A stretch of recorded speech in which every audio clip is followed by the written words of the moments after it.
पनवेल शहरात अंमली पदार्थांच्या वाढत्या तस्करीने पुन्हा एकदा डोकेवर काढले आहे।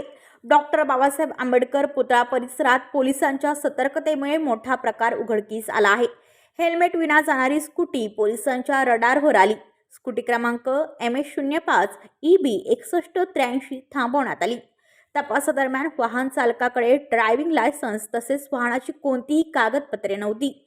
इतकेच नव्हे तर गाडीच्या मागे नंबर प्लेटच नव्हती आणि पुढील नंबर प्लेट थेट पेन्सिलने खोडलेली होती। संशय बळावल्यावर पोलिसांनी स्कूटीची डिक्की उघडली आणि आत सापडली अंमली पदार्थ सदृश वस्तू। चालक कार्तिक गणेश तेवर वय वर्ष 19 राहणार खारघर सेक्टर 12 याला ताब्यात घेऊन चौकशी करण्यात आली।